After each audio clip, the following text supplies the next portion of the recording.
అందరికీ నమస్కారం.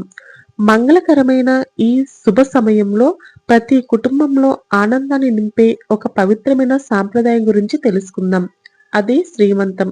గర్భిణీ స్త్రీ జీవితంలో అత్యంత ప్రత్యేకమైన గర్భధారణ కాలం. ఈ సమయంలో ఆమె శారీరకంగా మరియు మానసికంగా కూడా ఎంతో సున్నితంగా ఉంటుంది. తల్లి ఆనందంగా, ధైర్యంగా, భయాలు లేకుండా ఉంటే గర్భంలో పెరుగుతున్న బిడ్డ ఆరోగ్యంగా, సంతోషంగా అభివృద్ధి చెందుతాడని మన పెద్దలు విశ్వసిస్తారు. ఈ ఆలోచనతోనే గర్భిణీ స్త్రీకి ఆనందం, ఆశీర్వాదం, రక్షణ కలిగించేందుకు శ్రీమంతం అనే అందమైన వేడుకను ఏర్పాటు చేశారు.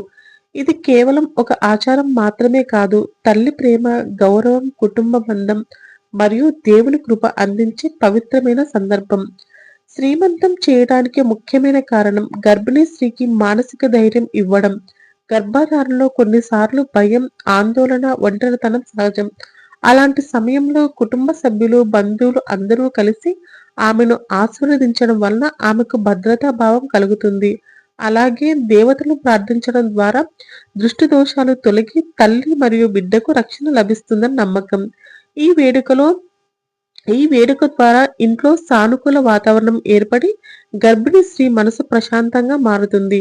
సాధారణంగా శ్రీమంతం గర్భధారణలో 7వ నెలను నిర్వహిస్తారు. ఈ సమయానికి గర్భం స్థిరంగా ఉండి బిడ్డ అభివృద్ధి స్పష్టంగా కనిపిస్తుంది. తల్లి శరీరానికి ఎక్కువ శక్తి అవసరమయ్యే దశ కూడా ఇదే. అందుకే 7వ నెలను అత్యంత శుభకాలంగా భావిస్తారు. అయితే కొన్ని కుటుంబాల్లో 5వ నెలలో కూడా శ్రీమంతం చేస్తారు. 5వ నెలలో గర్భం స్థిరపడిందని భావించి మొదటి ఆశీర్వాదంగా ఈ వేడుక నిర్వహిస్తారు. మరికొన్ని ప్రాంతాల్లో 9వ నెలలో కూడా శ్రీమంతం జరుపుతారు. ఇది ప్రసవం సమీపిస్తున్న సమయం కావడంతో తల్లి మరియు బిడ్డకు చివరి ఆశీర్వాదంగా భావిస్తారు. సాంప్రదాయం మారిన ఉద్దేశం మాత్రం ఒకటే, తల్లి మరియు బిడ్డ సురక్షితంగా ఉండాలని ప్రార్థించడం.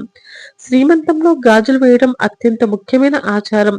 గాజులు మృదువైన శబ్దం గర్భంలో ఉన్న బిడ్డకు వినిపించి అది ఆనందాన్ని కలిగిస్తుందని పెద్దలు చెబుతారు. గాజులు సౌభాగ్యం, లక్ష్మీ కటాక్షం మరియు శుభ సంకేతంగా భావిస్తారు. గర్భిణీ స్త్రీ చేతుల్లో గాజులు మోగుతుండడం వల్ల ఆమెకు ఉల్లాసాన్ని కలిగించి ఒంటరితనం తగ్గిస్తుంది. అలాగే ఈ శబ్దం బిడ్డలో చైతన్యం పెంచుతుందని సాంప్రదాయ విశ్వాసం.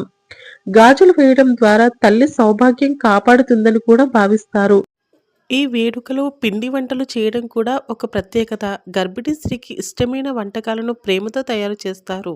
పాయసం, లడ్లు, పండ్లు, పోషకాలు వంటి పిండి పదార్థాలు సమృద్ధిగా వండి తీసుకుని వస్తారు. ఇది కేవలం పండుగ విందు మాత్రమే కాదు, తల్లి శరీరానికి అవసరమైన పోషణ అందించాలనే ఉద్దేశంతో కూడా చేస్తారు.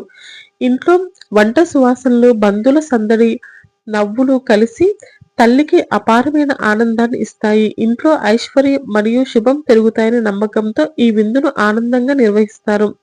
శ్రీమంతం కార్యక్రమంలో సాధారణంగా పూజతో ప్రారంభమవుతుంది. గర్భిణీ స్త్రీకి పసుపు, కుంకుమ పెట్టి పెద్దలు ఆశీర్వదిస్తారు. గాజులు వేయడం, తలపై పండ్లు లేదా అక్షింతలు పెట్టి ఆశీర్వాదం ఇవ్వడం, కానుకలు అందించడం వంటి ఆచారాలు జరుగుతాయి.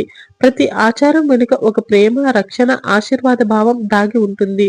తరువాత కుటుంబ సభ్యులు కలిసి విందు చేసుకుంటూ ఆనందాన్ని పంచుకుంటారు. ఈ వేడుక గర్భిణీ స్త్రీకి జీవితాంతం గుర్తుండిపోయే అందమైన జ్ఞాపకంగా మారుతుంది.